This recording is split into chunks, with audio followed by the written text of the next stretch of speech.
வணக்கம் நண்பர்களே, இந்த வீடியோவில் எதை பற்றி பார்க்க போகிறோம் அப்படின்னா, ரேஷன் அட்டையை குறித்து ஒரு முக்கியமான தகவலானது வெளியிடப்பட்டிருக்கு. இது என்ன அறிவிப்பு, என்ன சொல்லியிருக்காங்க அப்படின்னு இந்த வீடியோவில் பார்க்கலாம்.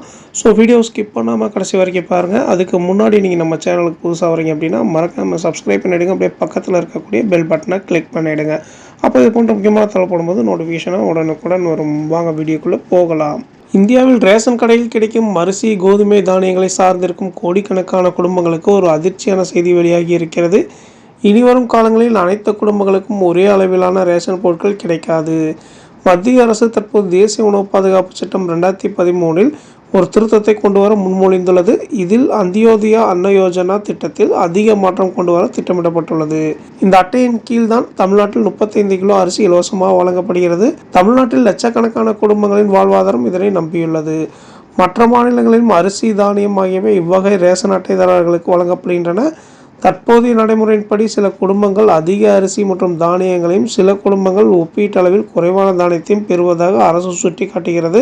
இந்த ஏற்றத்தாழ்வை சரி செய்வதே இப்புதிய முன்மொழிவின் நோக்கமாகும். அதாவது குடும்பத்தில் உள்ள உறுப்பினர்களின் எண்ணிக்கையின் அடிப்படையில் அல்லாமல் குடும்ப அலகின் அடிப்படையிலே 35 கிலோ தானியம் வழங்கப்படுகிறது. உதாரணமாக, ஒரு குடும்பத்தில் 2 உறுப்பினர்கள் இருந்தாலும் சரி அல்லது 6 உறுப்பினர்கள் இருந்தாலும் சரி, 2 குடும்பங்களுக்கும் ஒரே அளவில் 35 கிலோ தானியமே கிடைக்கும். சிறிய குடும்பங்களில் உள்ள நபர்களுக்கு தலா அதிக அளவு தானியம் கிடைக்கிறது.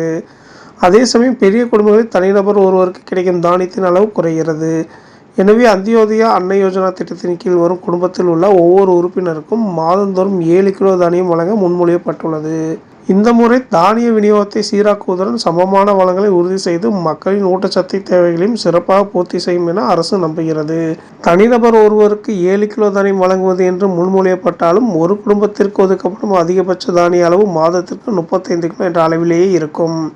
அதாவது இத்திட்டத்தில் தனிநபர் அடிப்படையிலான கணக்கீடு அறிமுகப்படுத்தப்பட்டாலும் குடும்ப அளவிலான தற்போதைய அதிகபட்ச வரம்பு தொடர்ந்து பராமரிக்கப்படும் என அரசு கூறுகிறது.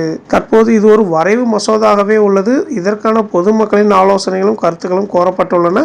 உணவு மற்றும் பொது விநியோகத்துறை இந்த வரைவு மசோதாவின் தற்போதுள்ள மற்றும் முன்மொழியப்பட்ட விதிமுறைகளை ஒப்பிடும்.